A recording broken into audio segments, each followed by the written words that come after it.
2023 in the chamber instead of the committee room 2, which I think is more an apt place. We can maybe from now onwards we'll have our meetings in here all the time. As we move forward, apologies for absence. No apologies, Councillor. Thank you. And then let's approve the minutes of the last cabinet meeting held on the 22nd February. All members happy to approve? Excellent. Items of an urgent business. I have not received any urgent items of urgent business. Item 4, can proceed. Is there any declarations of interest? Thank you, Leader. Just on point of clarity, on item number 10, I had been a member of Board of Governors of WIC in the past, but I ceased being a member in 2022. And for being open and transparent, I'm referencing this. I have no interest to declare. Thank you. Thank you, Councillor. Make a statement from me. It's been another month we've gone by on Thurrock Council's road to recovery since our last cabinet meeting. Looking back at the last 6 months, it's been hard for many of us who love the area, officers, residents and councillors alike who've elected members. There's still much to do, but we've made a start. And I'll give you some things, just only a few things that happened. There's a new senior management team, an improvement and recovery plan. Just this week, we start a process of members owning that plan. There's still moving to more to do with that, and I'm looking forward to moving forward. All 49 members coming forward, but it's a start, and we've started the process. We've set a budget with the help of Her Majesty's Government, and I must say, it is still the lowest council tax in Essex. By a long way, and obviously Basildon is nearly £300 more money than us, if you look at our closest neighbour, and I hate to think how much Barking and Dagenham will be, but it's vastly more than that again, so, and Havering, so we have a long way to go, but we will continue to try and keep council tax in the area as low as we can. We've started rolling back the investment strategy. Just look at this week, Toucan Energy is now due to be up for sale shortly. And I think it's the figures in the Times this week of near on £750 million is a long way to go, but I'm hoping that's a starting price. But I think the decision by Cabinet to put the Toucan Energy into administration, and I look forward to the administrators working with us and so we see an recovery as quick as possible. I hope this will start paying off our loans, a large sum before the end of the financial year, but we will work throughout the next financial year, and I'm sure the officers will as well, to make sure we see a road to recovery with the help of Her Majesty's Government. But as we move forward to the next stage of our recovery, the new directions are out shortly with a new managing director any day, and I will work closely with them and make sure, and so will Ian next door to us. And talking about Ian, I must put on record my deepest thanks to Ian next door to me. Without this, I could never have done this job. Thank you.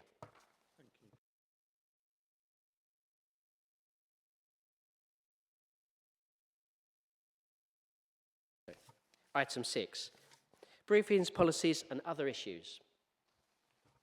Oh, Councillor Jeffries.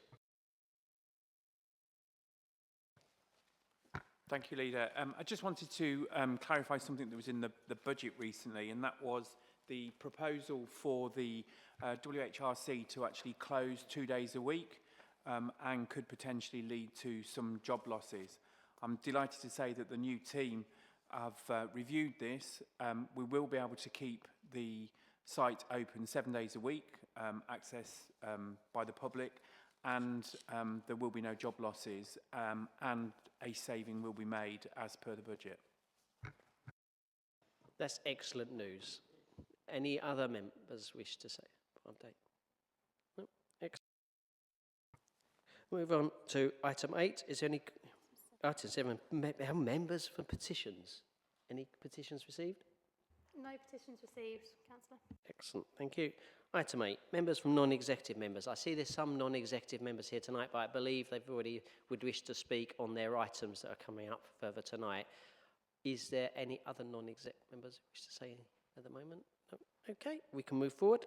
Then item 9, any matters referred to Cabinet's consideration by avenue of scrutiny.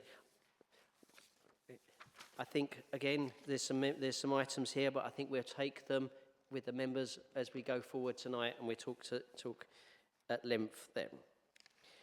Okay, and then we move to item 10, which is the Thames side, and I will give a small report. It's my report. This report is further proof of ongoing commitment to arts and culture of the borough. It shows we are serious about being open and hearing from interested parties who can provide the most robust proposals to provide a sustainable solution for our residents. Our commitment to local arts and culture includes now, this year, even in these financial situations, at £1.2 million capital funding to ensure we maintain a central library at the heart of Grays and work towards an accredited museum to regenerate the Grays South area as we're sitting in now. It's been many years overlooked and we're a long way go, but this is a next stage of that movement. These improvements we all need, and this is why we are setting money aside to make these ambitious plans a reality, even in financial crisis. We cannot keep kicking this can down the road. And I think tonight you'll see some other amendments subject to what happened at Ovian Scrutiny, which I was at beginning of the week. And I thank Ovian Scrutiny for their concise conversations that we did have, and welcome all members on Ovian Scrutiny and views. And I think we've took that, and there's our new revised proposals tried to base around where we're trying to make sure we can get a medium and happy proposals. So I think you've got 1.1 to 1.6. There is on 1.3, on mine, there was a small omission where it says instead of consideration, consult on, instead of alternative options, we're saying it's on all options. Is the Overview Scrutiny Chair here to make any wishes? No. So I will just take, if you've read the Overview Scrutiny's report before you make your decisions, and I open it for discussion. Members.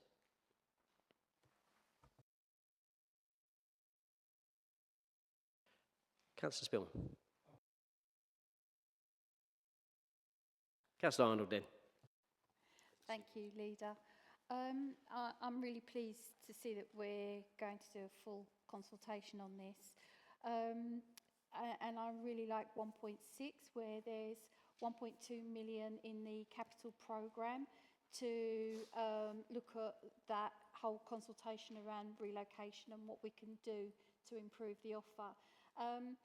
I've been approached by some residents regarding the museum. They just want to make sure that there's some reassurances that when we do look at this, that we recognise that the museum's not just a gallery, that we've got to think about how we store artefacts and records, and the environmental controls that are needed. But at least there is funding within the capital programme to reassure me that we can and will do that. Yes, before I bring in Councillor Spillman, actually the weekend I was at Purfleet Heritage Centre, and there was concerns raised from the new chair of Purfleet Heritage Centre about the archiving and how hard that work is. And I pointed out it's not just a museum for public to go to. There's making sure that our cultural heritage is here for the next generations and generations to come. And it's actually available at some point. I know the director and the new director of Place has been vociferous in previously working about how to bring and come up with some new innovative ideas of how a museum should look and how we should reuse it instead of stuck in time for 50 years ago and how it was. And we do, the museums and the way museums are now, and our heritage and protection of our heritage is important, and we need to move into the 21st century really of how we deliver museums. Councillor Spillman. Just a very brief comment. I was pleased that we are going forward with 1.2. I think it's the right course of action. I think it's the preferred bidder, and yeah, I'm really excited to see how that develops. Yeah, if I can ask 1.2, and hopefully the members can see the 1.2 on the new recommendations. The 1.2 is an interesting, the engagement is important. The engagement strategy and people have engaged in, and that doesn't preclude anyone else in during the strategy coming forward at any point in the future.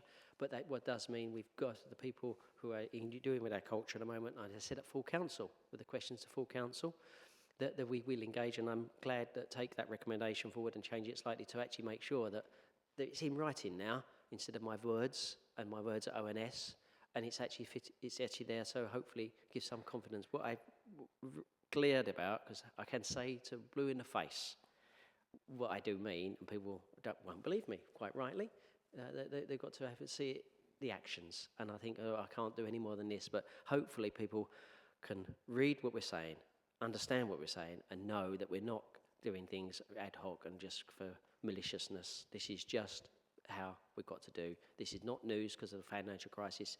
I can remember conversations when I first moved here in 2010 about the Thames side. We've got to do something, and we can't keep kicking the can. We've got to solve this cultural heritage and protect everything and make sure it's a better place.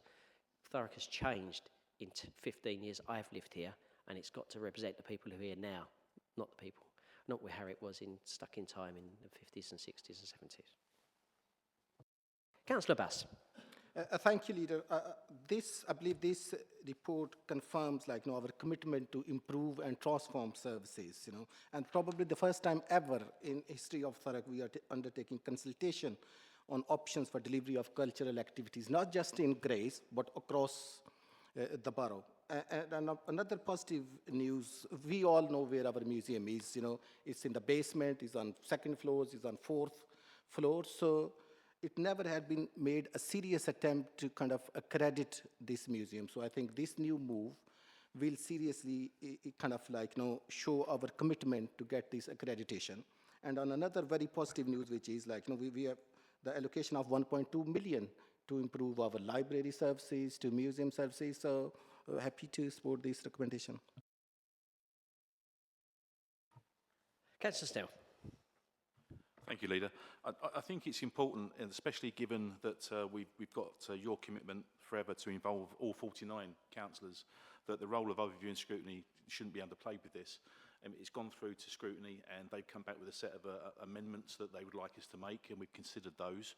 And I think it's good news that even the recommendations that we're coming up with here is to be referred back to overview and scrutiny before we make a final decision, which I think is a good thing that does involve all 49 and the people on overview and scrutiny.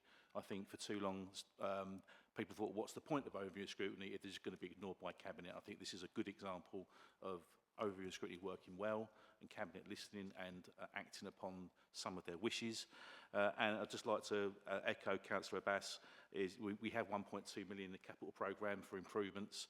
That's a good news story in an otherwise, not so good news story in the council generally, but we are able, even in these straitened times, to do good things for the community. Yeah, you have to go through the normal processes, the money, but obviously that's our commitment to make sure that we get a sound business plan. It still goes through that. It'll go through overview scrutiny. It'll go through the normal processes to make sure we're spending wisely. And every penny and pound, I think later on we will hear from yourself about in another item. But we've got to make sure that we spend out every penny wisely in these economic times to make sure we get a council that can live within its means and be.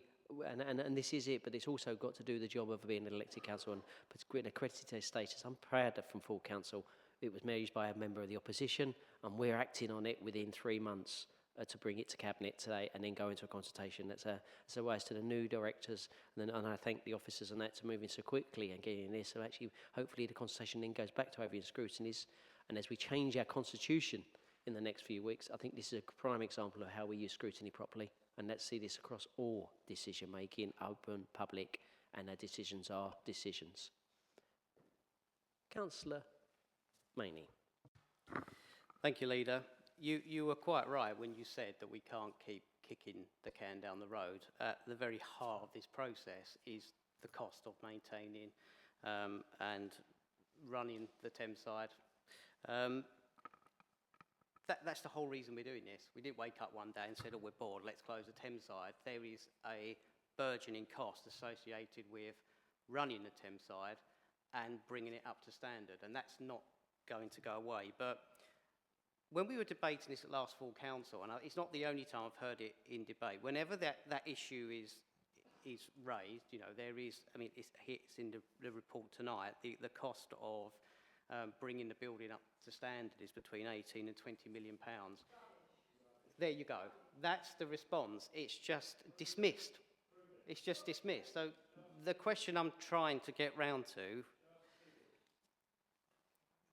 how about you produce some alternative? That's the whole point. The question I'm trying to ask over these very rude people is, what? Can we,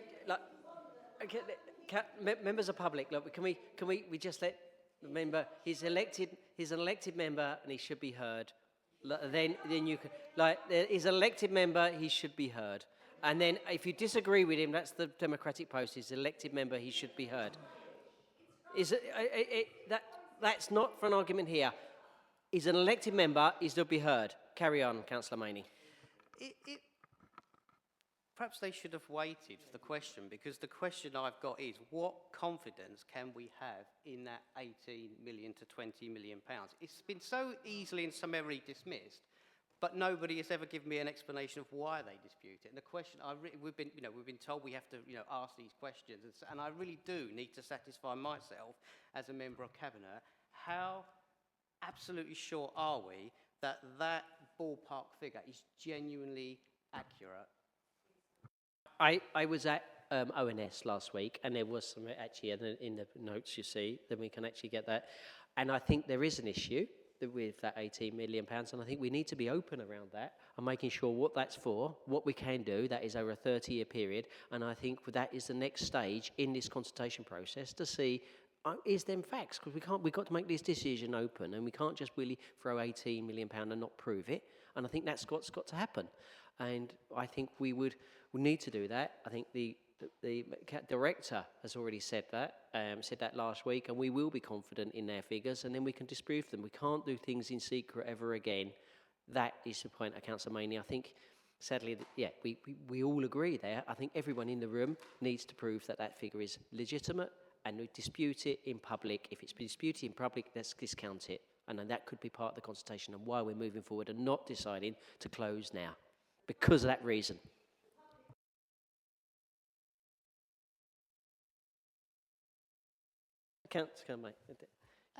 We've agreed that we're going to continue to work with the community bid that came forward.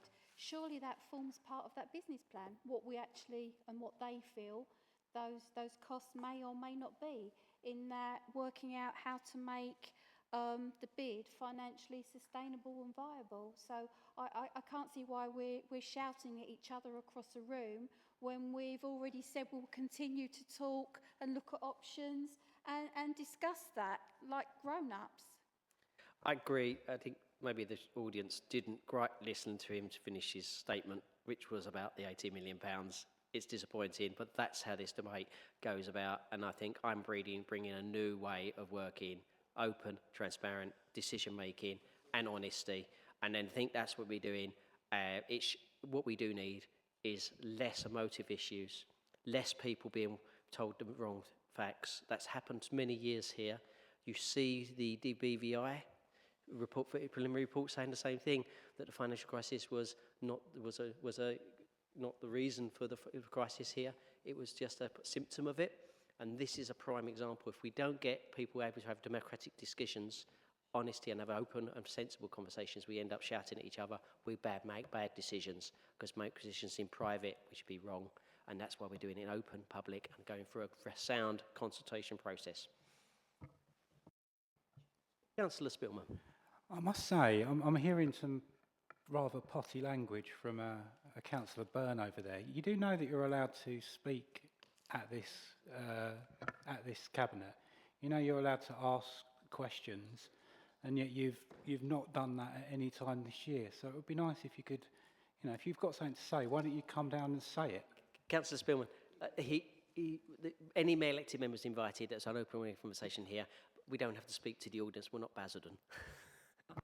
But I also have another point to make, and this is something which I don't understand about Councillor Byrne's evolving position, because in 2021 he sent an email to Cabinet which said, when Councillor Jeffreys says it's all about politics, he could not be further from the truth. Maybe John Kent's angle, certainly not mine. The arts in Thurrock doesn't revolve around the Thames side, and there is so much opportunity, it's not just about pouring in money. I also agree with much of what Councillor Cockshall says. The theatre is not fit for purpose in many ways. Hopefully next year you reach out beyond those only focused on the Thames side and see how other groups manage. So I'm very interested to see how your positions evolve from what seems to be a very different one in the recent past.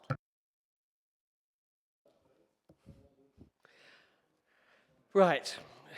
As I said, Councillor Spillman, thank you very much, but we were trying to keep it to a cabinet meeting and not a meeting that's a conversation with members. Elected members, as I said, are allowed to, there's an item on here, they don't have to previously, don't have to come, they can talk. If we can move forward, before I started the conversation, any one members can come forward. Right, if we move forward to any other conversation, anything else, I think we've come to the end of that discussion. Can I move to the new proposed recommendations in front of you? 1.1 to, I'm not going to propose to read them all out, and that's why I had printed a copy to the audience all tonight to make sure that we're all agreed. 1.1 to 1.6, with the change at, and I don't know if you've got that change or which paper you've got in front of you, of 1.3, it says the Cabinet authorises the Director of Police to undertake a consultation on all options, not alternative options. So is that correct? Are we agreed there? Agreed? Excellent. That's very nice. Thank you. Thank you very much. To 11. Supported bus service. Councillor Maney. Thank you, Leader. This, it's not one of those papers that gives me any pleasure to bring to Cabinet. I am asking colleagues to make what is a difficult decision, but what I think is absolutely the right decision. So, you know, just by way of context, the council has for 4 years now been subsidising free bus services in the borough, the number 11, 265 and 374. They cover a wide range of communities, many of whom, if these services are lost, let's be frank, they will have no other access to public transport. So that's why I say it is a very difficult decision. But the annual cost to the council of running these services is £452,000. That's a lot of money. This year there was an unbudgeted for pressure that the cost of providing that service increased by £100,000. Thankfully, we were able to offset that with some grants from central government, but they were one-off grants. They're not going to be there in the future. And the real cost of these services, I think, are contained at 8.4. If you factor in the inflationary costs for this financial year, we're looking at a sum of money up to possibly £785,000. And I think no matter how precious you are about these services, I think there comes a point where you simply have to ask yourself, how can the council sustain these costs? And that's only this financial year. If we look ahead and we look at those inflationary costs, to me personally, I think it's quite feasible that we could be looking at sums of close to £1 million to provide these free services in future financial years. And I'm as convinced as I possibly can be that just is not sustainable. It's too much of a burden on the taxpayer. And I don't believe that the council should be in a business of forever in a day funding bus services, which are not council services, they're not statutory services, not even council services. And I just cannot accept that we should forever in a day be committed to funding these services. That, as I say, if they were used properly, they would be self-financed and they'll be sustainable, and they're simply not. So I know this is an emotive issue, but my recommendation to Cabinet is to endorse the recommendations in the report, which ultimately seeks to give notice that we wish to withdraw our funding for those free services. It's a very comprehensive report here. There's been a full and I think very detailed consultation. I know there's going to be some comments about that later, but this is the culmination of a 12-month study. It hasn't been something that we just decided lightly. There was a 12-month extension. We've used the entirety of that 12 months to really look at these free services and question whether they're value for money, whether they can be sustained long term. We've looked at, are there other options? Can we try and amalgamate those free services into a smaller number that are more cost effective? And the answer is simply no, it's not deliverable. So I think the recommendations in the report are the right ones, and I'm happy to throw it over to colleagues for any questions or comments. But as I say, I know if the decision is to withdraw funding, it will have implications for many members of the travelling public and communities, but we have to balance that alongside the cost to the local finances, and I think the recommendations ask for the right decision to be made. Thank you, Leader. Thank you. Anyone else who want to? Councillor Arnold. Thank you, Leader.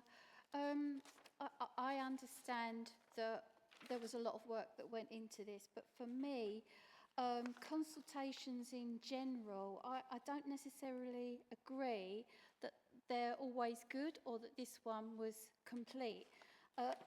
Point 5.6 on page 172, locations to engage with the consultation, nowhere was fobbing represented in that, in that they didn't come to the shops and put the consultation in the shops at Lampett's Hill like they did in Horndon. They put it in the shop there. They didn't come up to the top of fobbing where you've got the church or the village hall that's very well used and people would have seen it. So I want to thank the portfolio holder for taking on board what fobbing residents had to say within the petition and their use of the bus and allowing them to be able to join that survey a little bit late, but at least they were heard. And I think there's a piece of work to do with all directorates and comms on how we engage in the future and where we do that, and maybe use councillors more in that process of physically making us go in and talking to residents, because sometimes we just know of other groups and alternatives that you might be able to tap into as officers.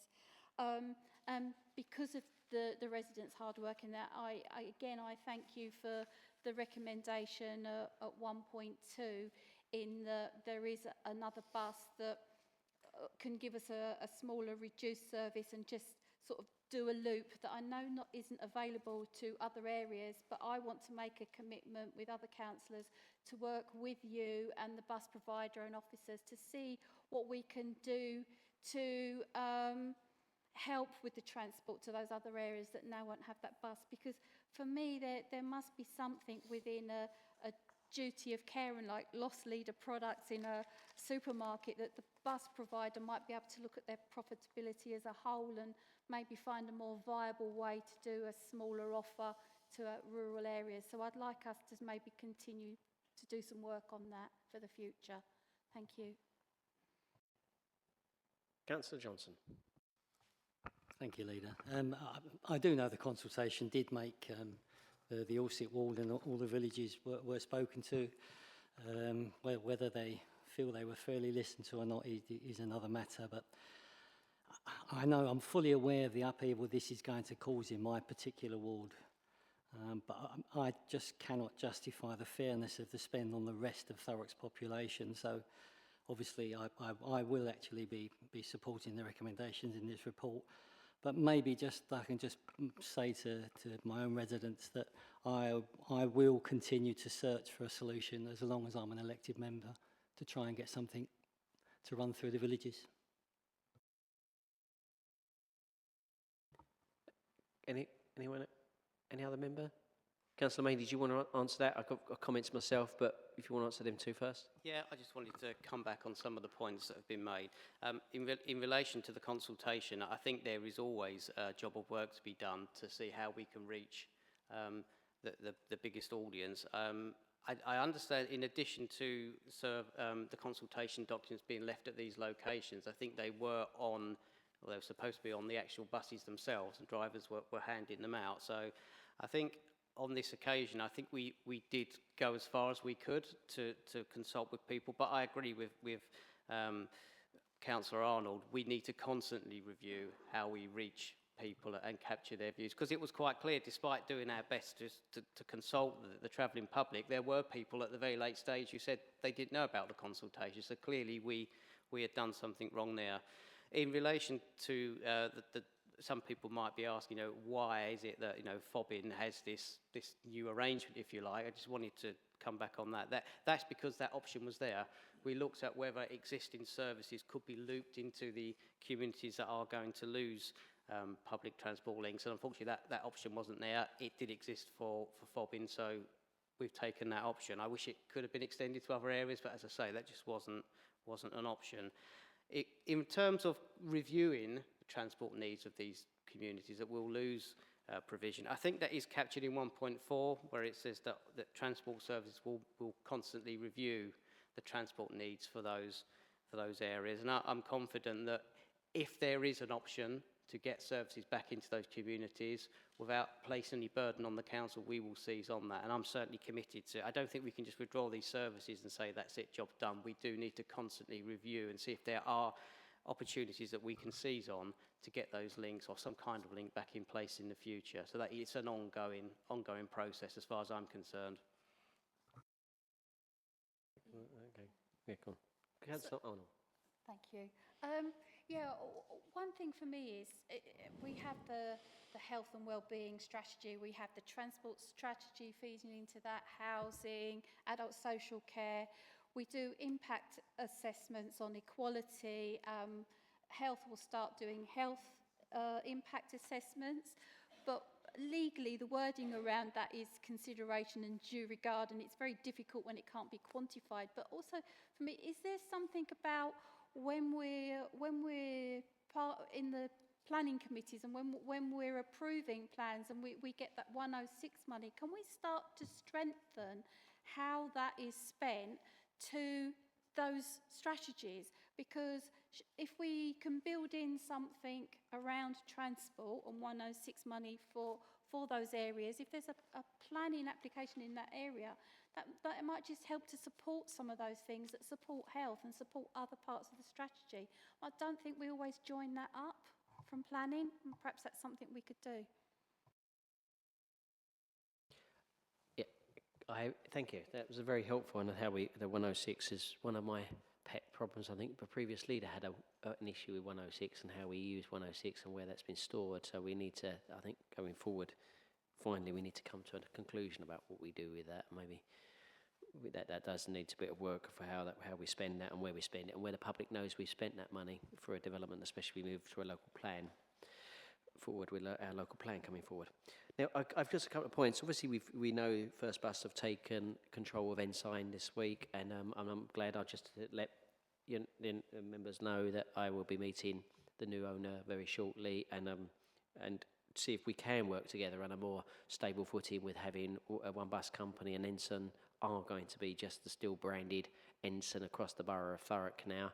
I know I'm looking forward to seeing what more we can do with our bus service and see if we can take this opportunity as to make sure we still have the very unrivaled bus service in the west, and make sure we can do some more in the east of the borough to make sure we can do that. I think this goes to show again, when I've been over the last few months as leader, honoured and made sure I can go to nearly all the ONS meetings. I sit in the back, sometimes put my 2 penneth worth in meetings, and it's not because I'm checking on the chairs. It's just I wanted to hear what ONS are saying before these meetings come to a cabinet, and I went to a cabinet meeting with this early days really, and the cabinet ONS did congratulate us on the actually how the consultation was completed. It was made sure that the bus drivers did hand out, and then look at the numbers of travellers to people travelling on it at that point when we was doing it was very good, and the number of returns were really good. It's how we use that data and whether that was the right time and just on the buses only, and people realise that it's like our library service. They don't go to it and use the library service. It may not be there all the time, but we need to improve our consultation service. I did see on that I took back this point, and I asked and checked, challenged, and we challenged the cabinet right the way through this process to make sure we've got a paper that's worthy of coming here tonight. So it's been a long time, and a long time between it went to ONS to here was because it was challenged heavily by cabinet. And I think we've got a better paper today to make sure all alternatives have been looked at. And I think this report, again, we're going back to our early BVI and our directions. This paper shows that we've actually challenged. Everyone's challenged this, asked the questions, and we've got a paper that can go forward. And it's not the end of this, but there's a saving here as well moving forward. And I understand, Councillor Maney, your point of looking back and how this could go out of hand, and even it was very serious that we could have to control our spend here before the issues of fighting thing. We can't carry on to this service, but I'm glad there's an alternative in Fobbing. I'm glad we can actually work for it, and I think we've got an opportunity with First Bus and Ensign working together now to see if there is any alternatives and how we can work together as a council. If any other questions? We're going for Councillor Maney? No? If we can then, can I move to the recommendations? 1.1 to 1.4. Are they agreed? Excellent.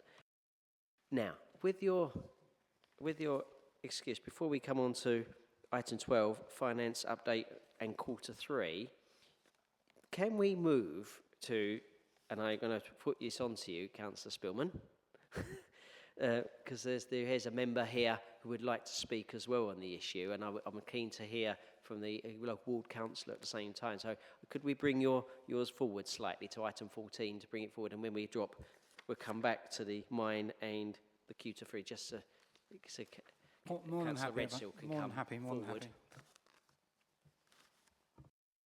happy. Yeah, I'm sorry about that, but it's just springing it on you. But I think Councillor Redsill would like to see it. Come on, Councillor Redsill speak first, or do you want me to introduce the item? Councillor Redsill.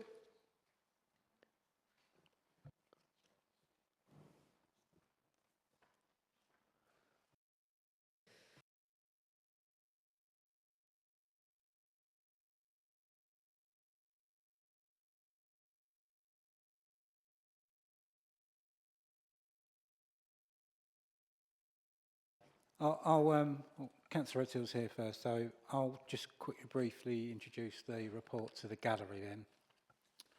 This report is it's quite an amazing report, and a report that any portfolio holder should be really pleased that they're able to deliver, because this begins a process that a lot of people have campaigned for over many years, and that's to decant black shots with a view to then demolishing and bringing forward plans and funding to plan a new development. Now, I'm particularly excited about this because I was a full-time caseworker in Thurrock and also a legal aid housing advisor in Thurrock for Citizens Advice Bureau, and I did a lot of casework around those black shot towers. And for many years there was a resistance regarding the living conditions in those towers, and there were some people who are in the room, some people are here in the gallery as well, that were very persistent about how we needed to act to get people out of those towers as soon as possible. And one of those people is Councillor Redsill. And so before I carry on, I'd love to hear if she's got any questions regarding the report. And another one is, and one of my fellow cabinet members, Councillor Maney as well. Councillor Redsill, in the new openness and transparency. Thank you, Leader, and thanks for allowing me to speak. I haven't seen the report, obviously, but it's just brilliant news. We've been fighting this for so long, it feels like we're actually getting somewhere, and I just wanted to thank everybody for where we are now. We're hopefully in a very good place. The emails I'm getting back shows that people are actually listening to the meetings we're having. So it's a good thing. My only worry at the moment is that we're not going to take any green belt for the use of putting new homes in. If we have to take a small amount, are we going to give that back within Blackshot's area? Because it's no good giving it in another area that isn't going to benefit Blackshot's people. You know, there was some talk about giving it in Horndon, but that's not going to benefit anybody in Blackshot's. So I think that I've obviously got a meeting next week with Julian just to look at some land and around that area. But I think if we do it properly, it will, you know, people say, how are you going to house 150 people or whatever we're going to put on that area? But I think if we do it properly, we can do it. We're seeing what's happened in Chadwell with the development that's gone in there, which is really good. And that's had nothing but good things coming from that, where people are really excited that we as the council have done those 53 homes in Chadwell. So if it works out as well in our Blackshots area, then it's all for good. But I just wanted to thank Councillor Spillman for all the hard work you've put in too, and obviously my ward councillor Patrick over there. We've both been working so hard for this for so long, and I just look at them now and think, I can't wait to get them down, because if you actually look at them now, you can see the water running down the outside of the buildings now. You know, it's just wet all the way down, so they just need to come down. But just thank you very much. Cheers. Councillor, do you want to answer any quick points there, and can we move to I mean, one of the good things that I think, and it wasn't just myself that did this, it was also, you know, we worked with Councillor Worrell, but to revamp the way that we had member consultation. And I think this is a good example of how we've really had, you know, some very, very in-depth member consultation. And as a result, the problems that have arisen, we've got workarounds, and we can make commitments to make sure that ward members are content as well. So regarding I mean, one of the things that came out of committee, I must say that these are very polarised times at the moment, not just in Thurrock Council, but in the political world, and it seems like the world at large. I don't think there is a single bit of opposition in the whole chamber, or I've not had any opposition to this plan from members of the public so far as well. So I think we know that, you know, we've got member support, we've got the public support, we've definitely got the resident support. And regarding the land the land we're talking about, it is only a very small parcel of land, but I accept that it is still plan fields.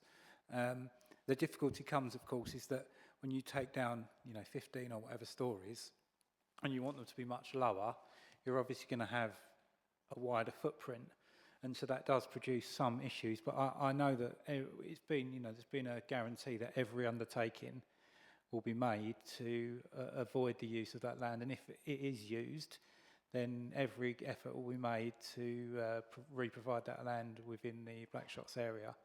But I mean, this is only, you know, the design stage is yet to come, and I really hope that we get just as much valuable input from ward members, from committee and from residents about that design stage. And again, I really thank Councillor Redstall for all her work on this, because she's been working on it. I mean, I reckon I've been working on it for about, you know, on and off for about a decade, but I'm sure that her work on this predates mine by a few years. So thank you very much. Regarding the recommendations, I mean, the main recommendation, the first recommendation really, of substance really, is to commence the decanting of residents, to start the payment of home loss and disturbance payments, to start negotiations with the few leaseholders that are in this site. One of the advantages we've got with those sites is there actually are very few leaseholders in the property, so that makes that a lot more easy than, a lot easier, I should say, than perhaps some other blocks around the borough, is to start the demolition process, and to allow the funds for the design and development as well to start, and a budget to meet the purchases of the leasehold interests. We've had, obviously there's been a lot of talk about commissioners of late. Councillor Worrell in committee was right to point out that the actual full sum of money has not been guaranteed by the commissioners in this report, but that's not to say that they are against that money, because I don't think it would have progressed to demolition in this stage if they didn't see the value in progressing to build as well. So the words coming from the commissioners have been very warm on us being able to borrow the money for the HRA to complete the development, and I expect they're going to be involved at every stage of the process as well. And I'm just really not just delighted, a little bit emotional to present this report to Cabinet, really. There are sometimes you get reports and you just think, this is why I keep marching around the streets, to get stuff like this going and through council. So I'm really proud, and I think we should all be proud. I think committee should be really proud, and I think ward members should be really proud that we've got to this stage. Does anyone else have any questions? Yeah, I'm just going to say that. Does any other Cabinet members wish to speak on this debate? Councillor Bass. Yeah, thank you for your report. I will happily support this, even though my ward is slightly, far from this area. But I regularly receive some emails from that block, and literally I visited some family friends like few weeks ago, and the condition they were horrible, they're not livable. So when I explained them like, what is going to happen, so almost everyone was, overjoyed. So thank you for bringing this forward. So I will happily support this. Any other comments? Councillor Maney. Thank you, Leader.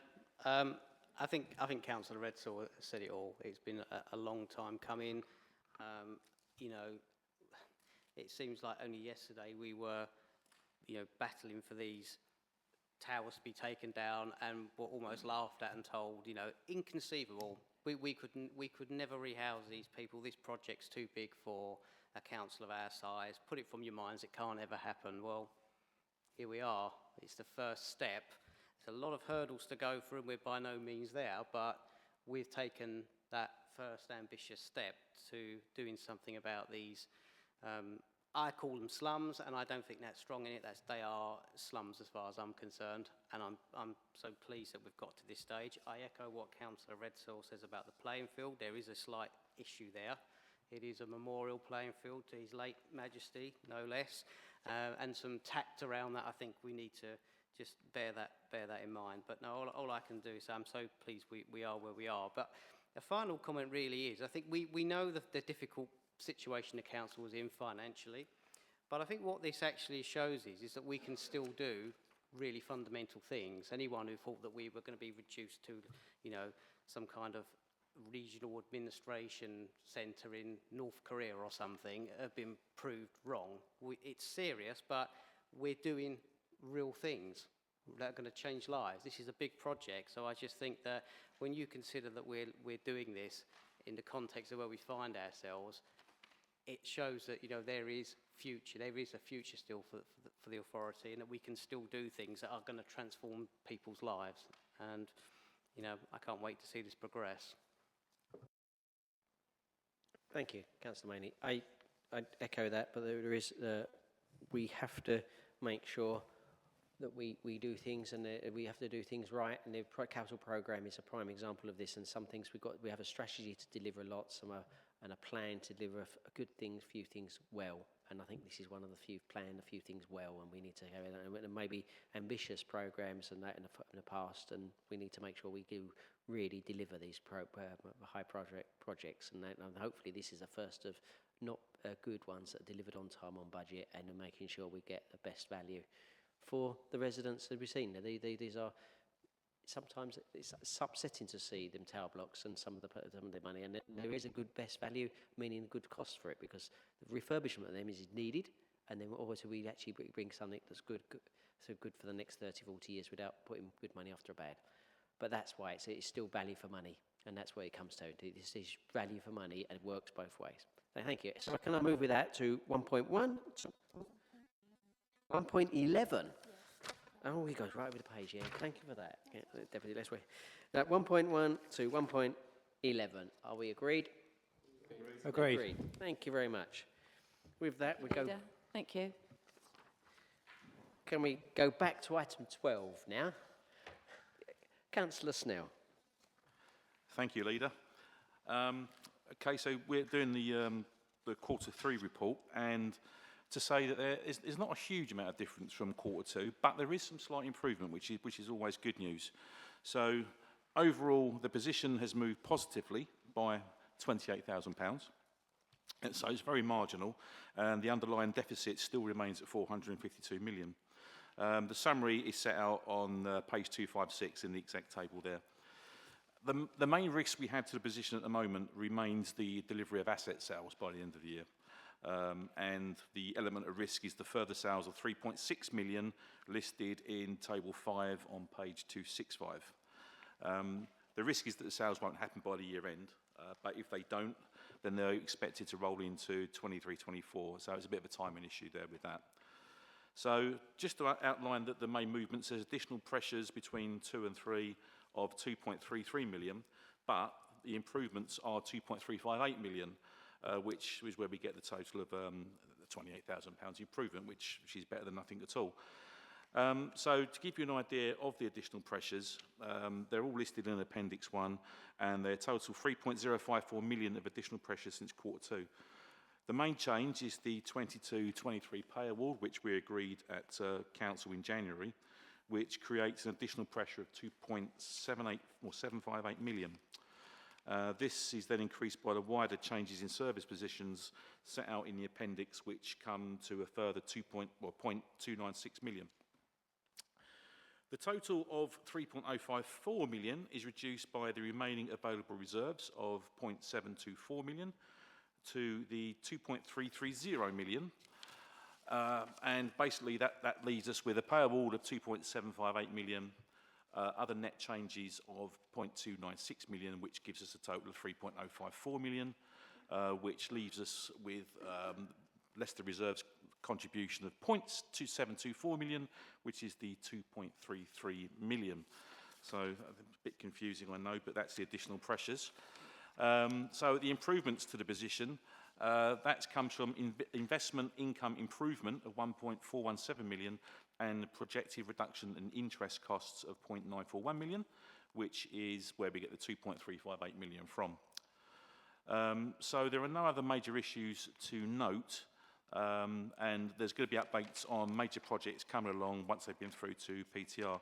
So the main thing to note in terms of the 22-23 capital budget is the slippage on projects with 11.685 via a revised budget of 59.664.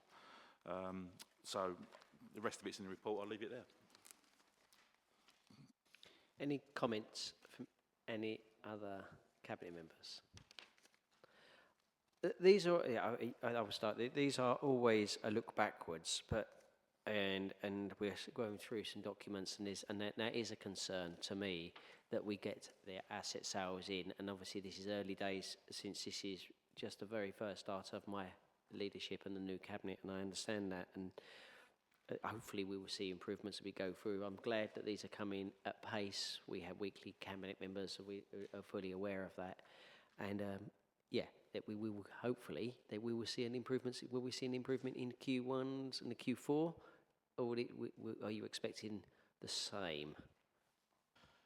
No, Leader. I'm from the press reports this week. I'm expecting a marked improvement, hopefully by the end of this year, with the potential 750 million plus sale of our Toucan asset. Obviously, that's yet to be realised, but if it is, that will substantially alter our position, which will be good news for all concerned, and I'll be very pleased to bring back a report with a revised set of figures as and when that happens. Thank you. Yeah, I think we've got to keep the pressure on. I'm pleased with what officers, and I'm pleased how we're working at the moment. I think if we move forward, I would thank the commissioners, and this tonight is a tonight where we talk about moving forward, and there's still hope, but we've still got to make sure that the finances are square and making sure we're keeping to that stringent policy of tight financial management. And I thank the commissioners for the work they're doing actually to make sure our finances are there. Yeah, I think it is important to, I mean, the Toucan asset is obviously the big one, but we mustn't keep our eyes away from the rest of the investments which we need to divest ourselves of. And yeah, that programme is still as important, if not more so, and we'll keep our eyes on that. But there is the major risk that we don't get those out of the way this year, but we're doing everything we can to make sure that does happen. So, as I say, as and when the situation changes, it will come back to Cabinet. Councillor Bass. Thank you for your report, and it's very positive news on Token. But once this, after the sale of Token and other investment portfolios, will there be a change on these projected disposals of asset sales?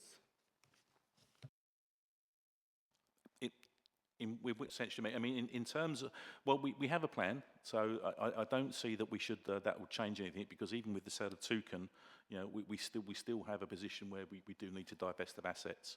So I can't see it sort of massively impacting on the divestment plan as it stands now. And don't forget, you know, until things actually happen, you know, this is a little bit of speculation creeping in here, I guess. But the reality is, we carry on with our programme, and we do what we need to do to get that debt down. I quite agree. And the revenue account still has pressure. We must clear that. That is an winning our gift, and I am daily to make sure that we bring our revenue and into something. We can't keep using reserves. They are going to run out. They're reserves for a rainy day. We can't keep doing that. We must bring reserves back up, and that should be a priority as well, and keep our revenue account and run within our means.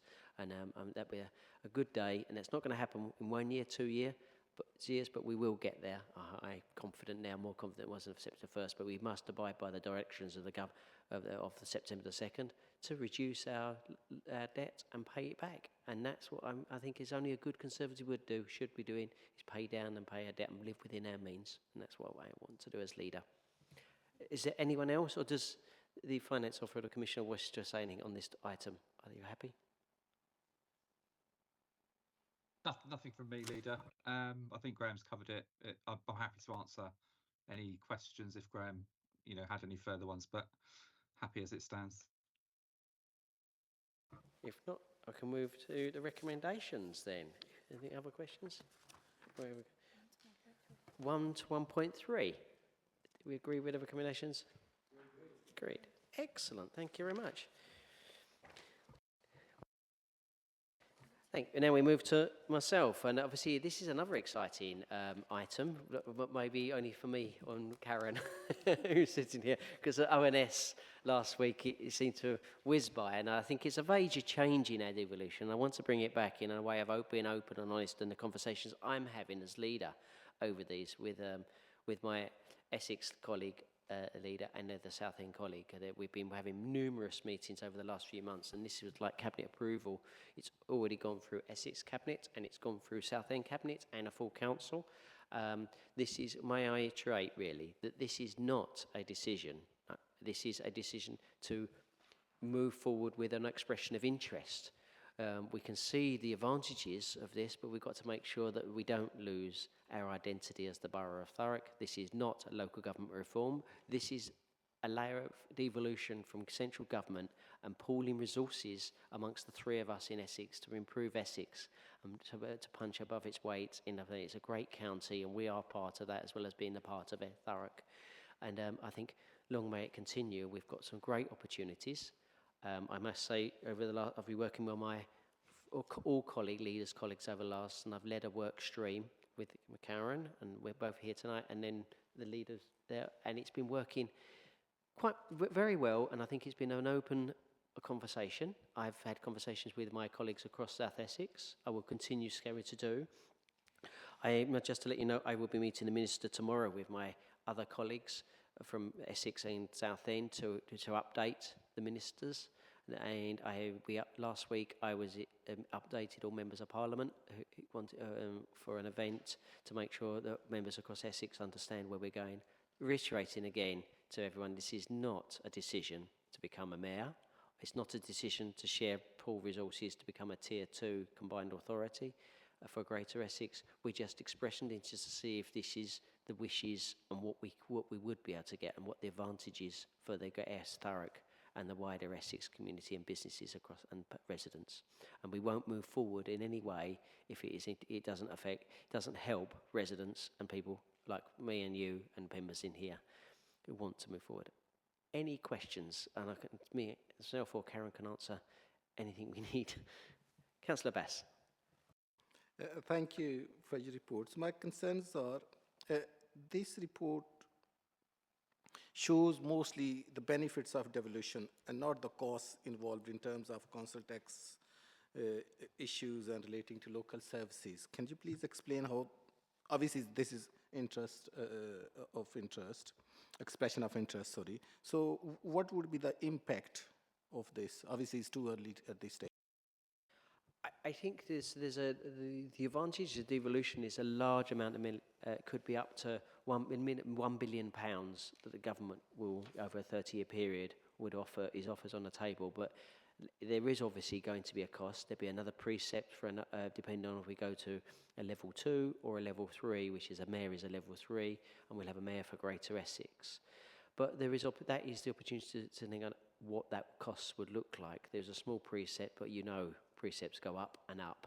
once a mayor or a service starts. And I don't want to put a level of administration and government above us or outside of us until we know there's an advantage. And let's see the advantages, see what that the government is willing to offer.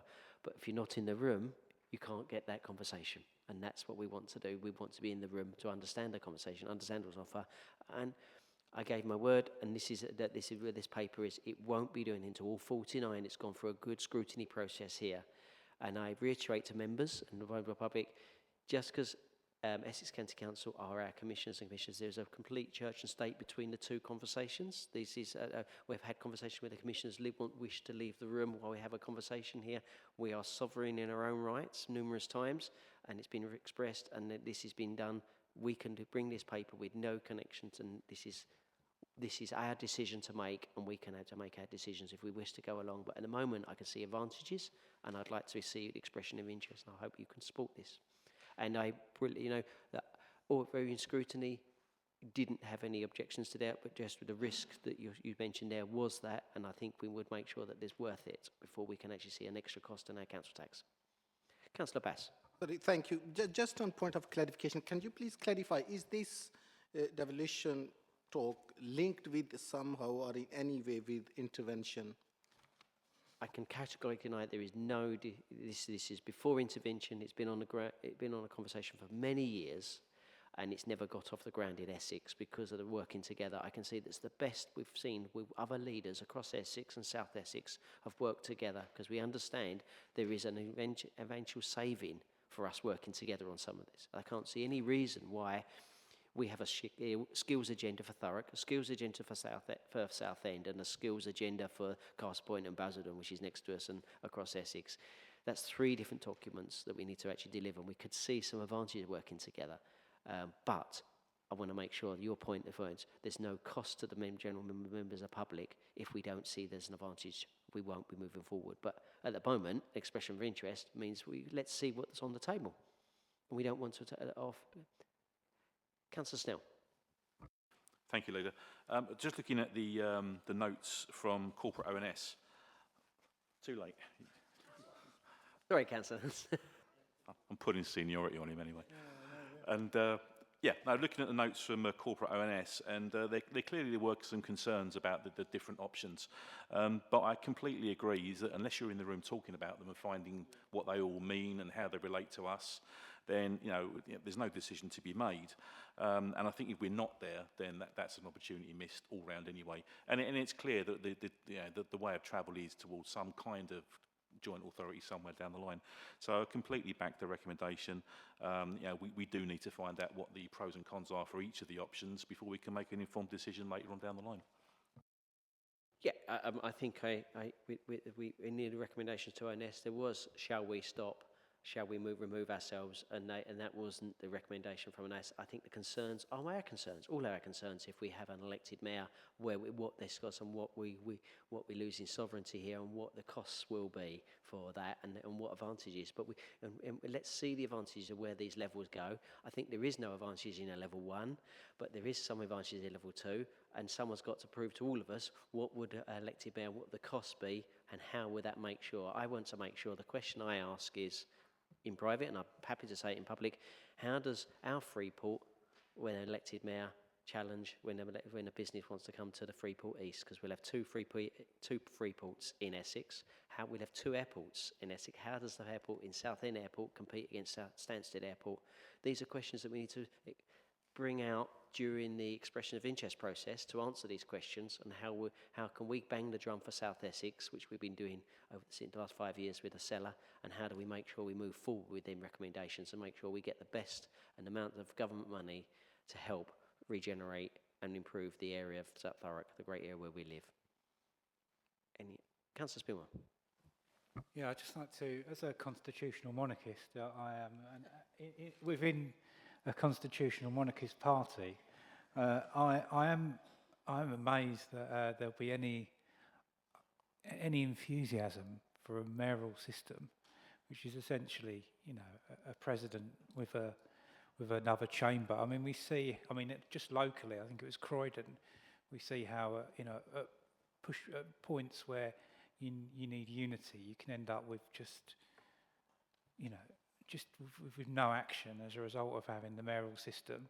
And with two, we see it in London as well. You know, I don't think that the political discourse between the mayor and the assembly members is particularly healthy, to put it mildly. So, I mean, although I am definitely, you know, someone that wants to explore devolution, I must object in the strongest possible terms to having a mayoral system. I completely agree. I think if you look at ULEZ item, that the Mayor of London is pushing ULEZ to, and it's affecting the people of Thurrock. Quite a few outer boroughs of London are very upset about that.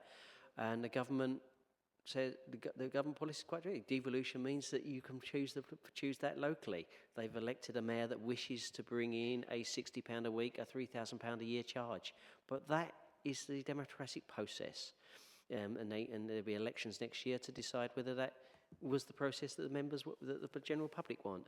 So I think there is some merit in a mayoral democratic process, but obviously £3,000 a year is too much for me for a mayor of Greater London, and I'm sure no mayor of Essex would ever do that.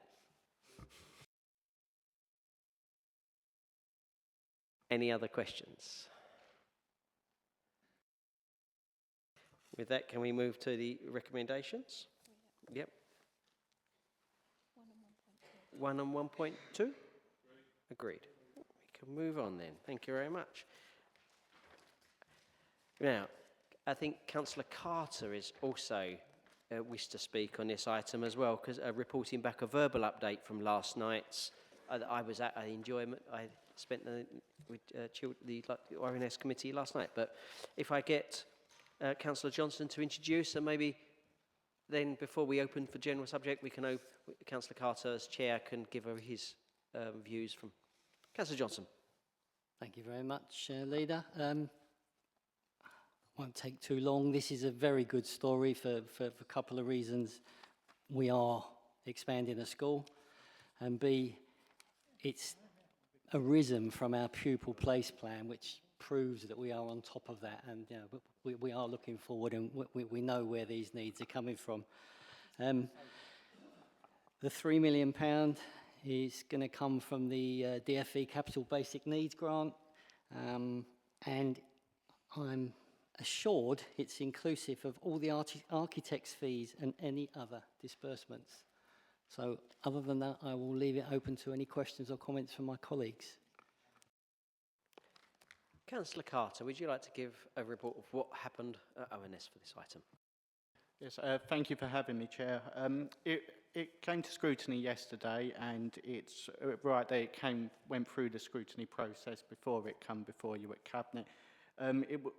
The committee was very much agreeing that this is a very good thing for Thurrock, and that we've done well avoiding issues in the future around potential shortage of school places. And it was noted that Thames Park is now up and running, and Alsett Heath Academy will be soon.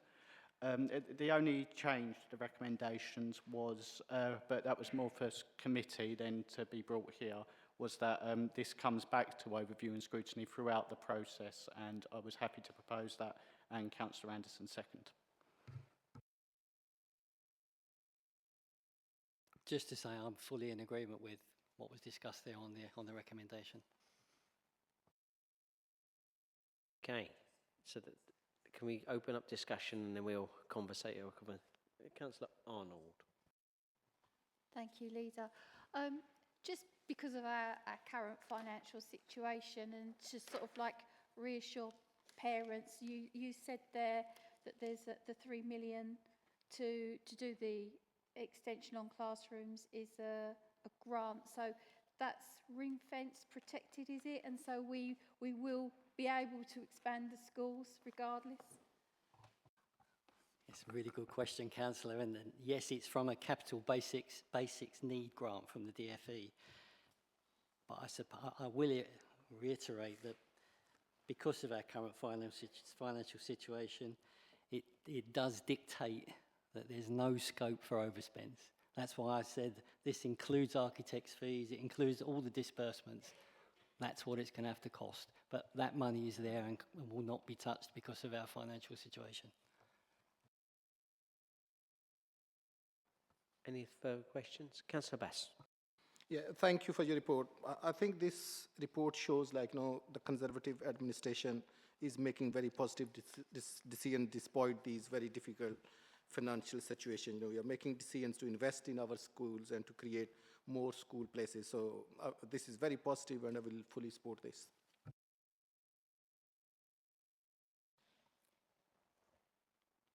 Any further questions? No?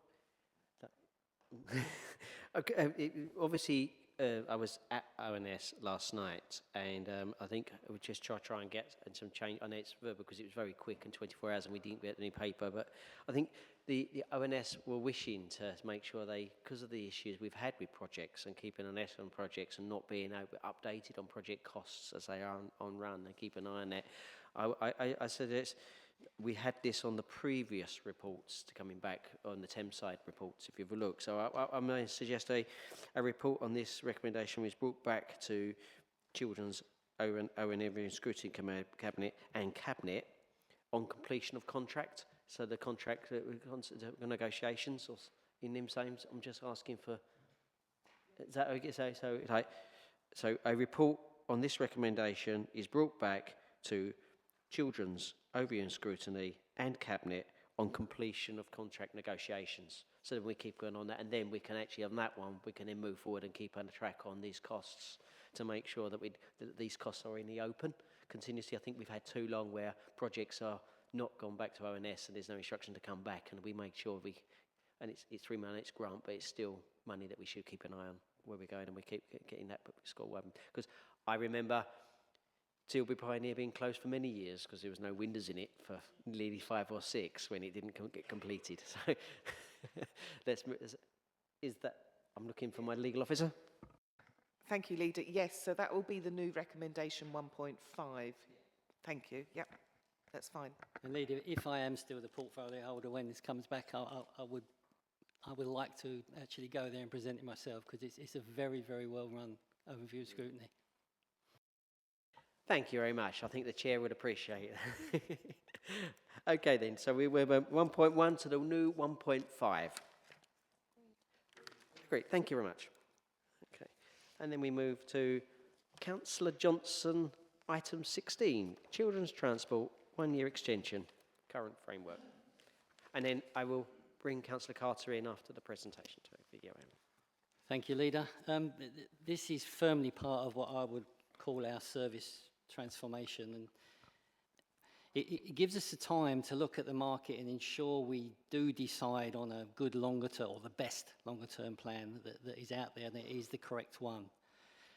And I think the reason we are asking for this extra time and the extension is because this is a really complex schedule of securing a plan that forms part of what is very much a demand-led service. And then also a demand-led service, having a policy around it, is a very complex matter. So I think taking this amount of time will ensure that we get the best outcome that we can. Councillor Carter, do you wish, before I open up for questioning, do you wish to ask your questions or comments? Thank you very much, Chair, and I'd like to thank Councillor Johnson for attending Children's Overview and Scrutiny last night. His presence was very reassuring for some of the members of the committee who were a bit worried about some of the parts of this report, including Councillor raised concerns that he wanted to know that everything in the fund, if this was a statutory funding, and Councillor Johnson was able to assure him, because it's a demand-led service, that anyone who needs this will get this, and that is how it will go forward. Councillors also wanted to have assurances that this was more breathing space to come back and get the right decision through ONS, and it was Councillor Johnson agreed with this, and yes, we were happy to support the recommendations. Any questions or comments from Cabinet members, or do you wish to answer, Councillor Johnson? No? I have one. I was again at ONS last night, and I think there is some time to make sure we get the right service here, and I think there's opportunities to do that. And the raise that I pointed out that I heard was why are we giving these 1 year extensions all the time, and we can't just make sure we know this is coming. I think this is just a check and challenge, and I thank the commissioners and the work that we've done to check and challenge our work to make sure we come to good decisions. And I think that's the right way of doing this. And okay, yes, I'm disappointed we keep giving extensions. We know when they run out, and we've got to have time. And I think that's to make sure we do the right contract procurement processes and check and challenge our work is the right way to go. So this gives us that time. Yeah, I think I agreed with them. We shouldn't really keep kicking these extensions, and we should know when they happen. But let's get this. We'll get it right, and we'll move forward the next time. Any other questions? Otherwise, we can move to the recommendations. Otherwise, just move to recommendation 1.1. Great, thank you very much. Excellent. Thank you very much, Councillor Carter. That was really helpful, and I really appreciate chairs coming here. I think it's very helpful to make our decisions. Councillor Maney, item 17. Thank you, Leader. This year, the Department for Transport's integrated transport block allocation is £979,000, and our highways maintenance block funding is £1,383,000. It's a yearly requirement for Cabinet to note those allocations and to agree the areas of spend under them, the areas where the Council intends to make good use of those funds for the forthcoming financial year, and that's essentially what we're being asked to do. For the sake of the armies of residents who are dialing in just for this item tonight, the integrated transport block, that's basically the programme by which the Council delivers our transport strategies in line with our transport priorities in line with our transport strategy, and the highways maintenance block funding is basically what it says on the tin. It's how we keep our roads moving and keep our pavements in good order or as best we can. It's never enough, and it's subject to change throughout the year, but that's the fund that does it. I think the ITB is the one where we have more flexibility, and I think that's the one that tends to attract the most attention, or some attention, shall I say. Those people who avidly tune in for this year on year might have noticed that there's been a reduction in the amount of allocation this year for safer routes to school. That's not because it's no longer a priority for us. Safety around schools will always be a priority, but that reduction is to enable us to fund a broader range of road safety initiatives and to fund some more schemes under the Area Intervention Programme. Explain that another day, what AIP is. But as I say, there's no lesser emphasis on safer routes to school. It is a broader approach to road safety generally that we're focusing on this year. Also, I think I'm very pleased to see this year there's a £150,000 allocation for the provision of electric vehicle charging points. We all want cleaner air. It's a hot topic in Thurrock. Lots of people think that we have bad air quality here. Well, one of the surest ways to tackle that is to get people driving electric vehicles, so I'm told. And I think this is the first step in a journey to making sure that is a reality. Appendix A on page 395, that gives more detail around the capital projects that we'll be seeking to deliver under the integrated transport block. And Appendix B gives more information to Cabinet in terms of the maintenance projects that we'll be undertaking throughout the coming year. That always changes, as I say, but that's a broad approach. So they're the areas of spend that we'll be delivering under the maintenance block funding. Happy to take any questions or receive any comments, Leader. Thank you. I do have some comments, but I'll let Cabinet have any comments. First, Councillor Bass. I can see the largest amount in. Thank you for your report. The road safety and safer routes to school are so important, and thank you for including London Road and West Thurrock Way in this programme.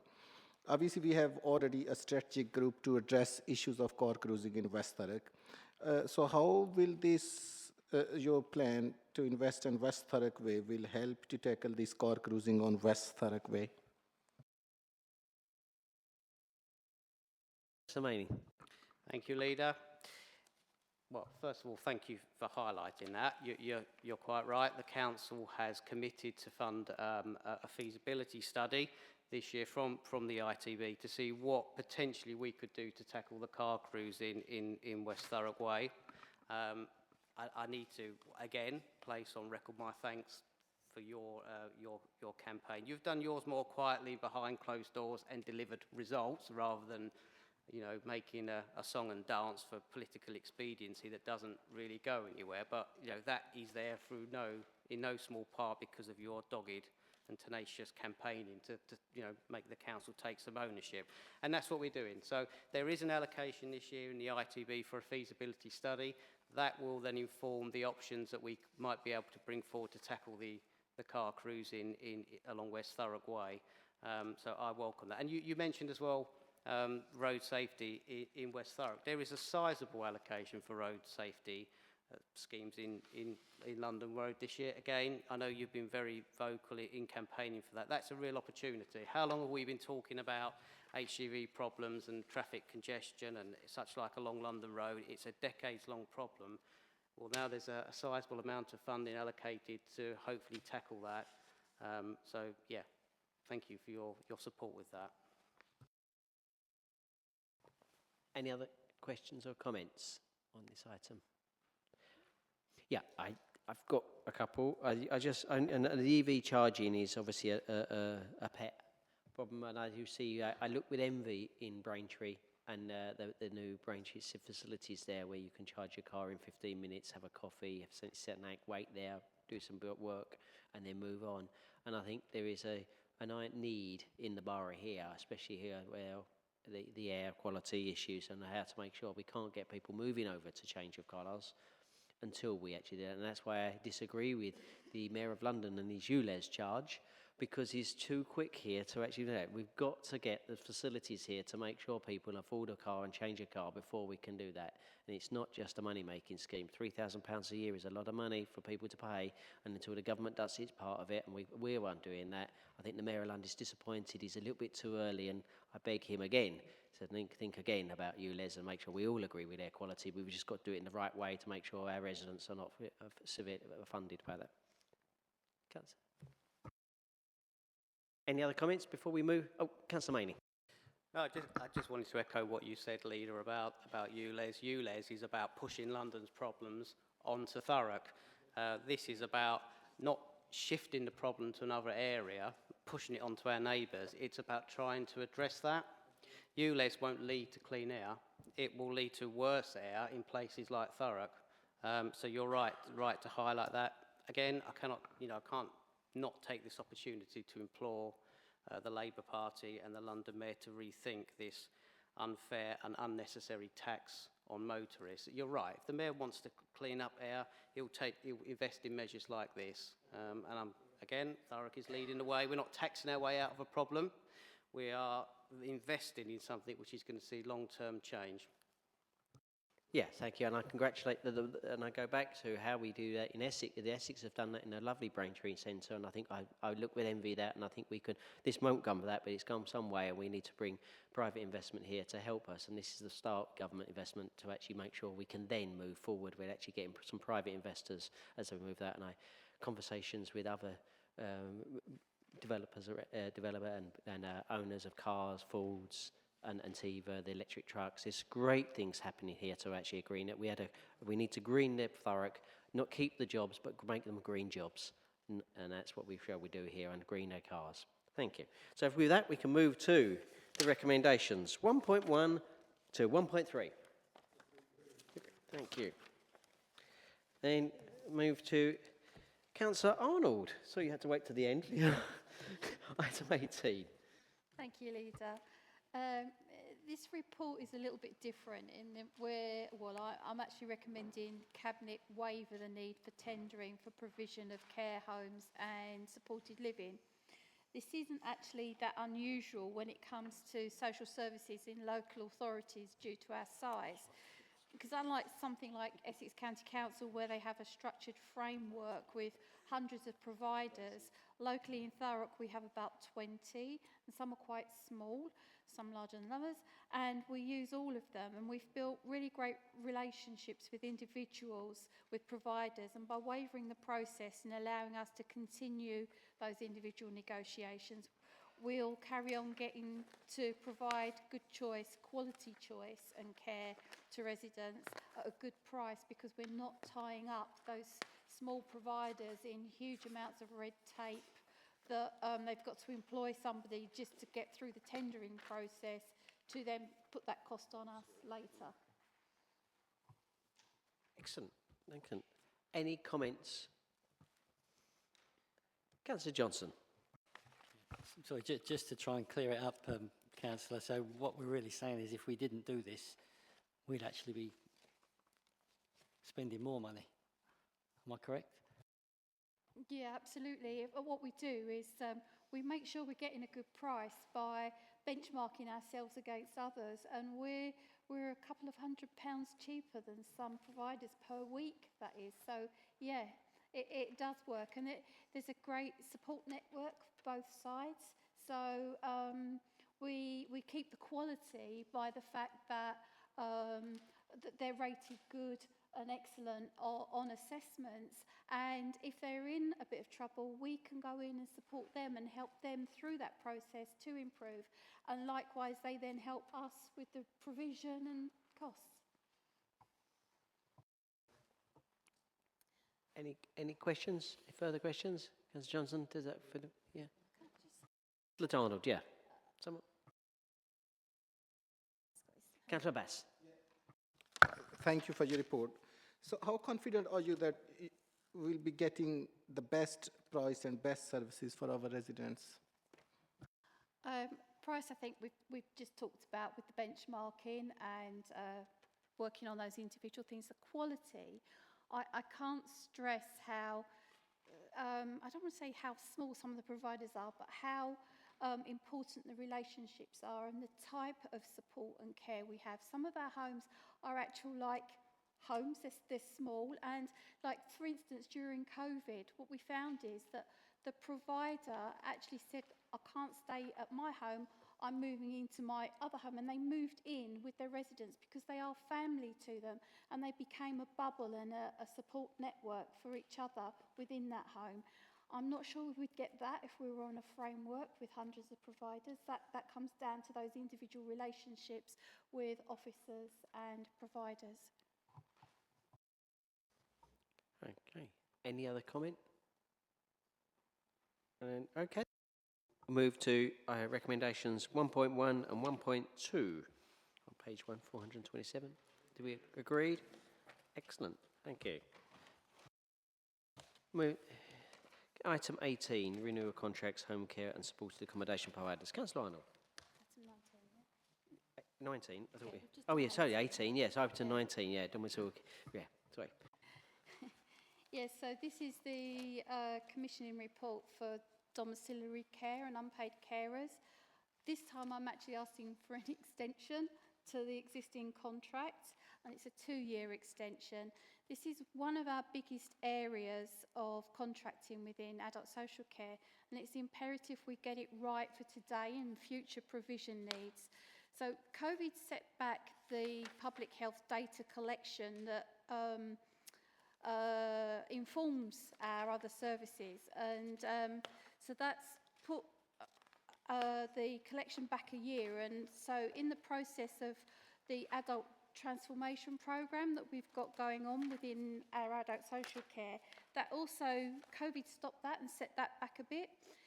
So in our Better Care Together strategy, this programme stalled, like I said, and it's critical that we allow the transformation programme to actually take place and embed and prove itself, so that we can then change and adapt the services and the provision that we need to carry out that transformation. So yeah, the 2 years will give us time to do that. Any comments, Cabinet? No? Okay, and then can we move then? Do you want to sum up, or you? No, I'm happy to go to Recommendations. recommendations. I think it's vital that we do the transformation programme. It's how we'll improve access to care and referrals for residents and for staff as well. It's a good programme, so yeah. Okay, go to recommendations 1.1 to 1.4. Thank you.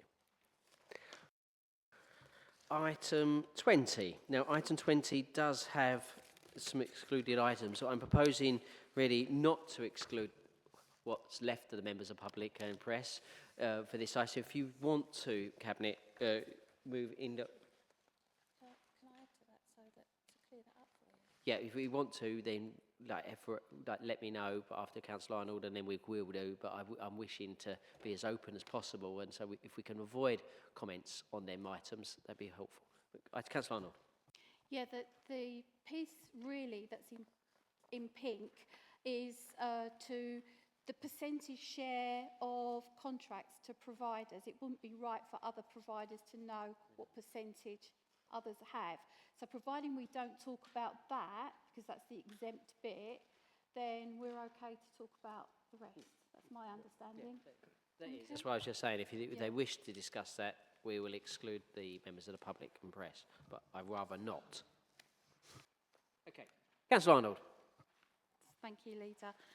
There's a government requirement to submit an adult social care market sustainability plan to inform them of what care providers feel is a fair cost and what issues we have as an authority that may destabilise provision, such as an ageing workforce wanting to retire and younger people opting for different career paths and not choosing to work in social care, and what our plans via transformation are and how they will deal with that, like, for instance, social worker apprenticeships, vocational qualifications to upskill our workforce and build stronger pathways to career progression for them.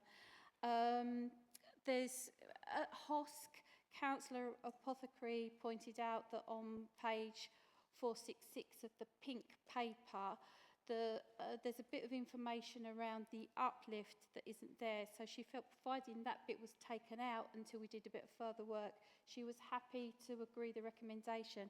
I'll just ask Kerry to explain that a bit better, if that's okay. Please, that's fine. There's no open. Thank you very much, Councillor Arnold. Yes, those 2 bullet points referred to the annual uplift that we agree with providers. It's not yet agreed, so we weren't able to put it in the paper, which is why there were question marks in there which Councillor Apothecary asked to be removed, and we're not able to actually communicate what those prices are until they are agreed with the Section 151 officer and also communicated to providers themselves. So obviously as soon as that's done, which will be by the new financial year, we can actually obviously communicate what those prices are and they'll be transparent. Thank you. Members. Any comments?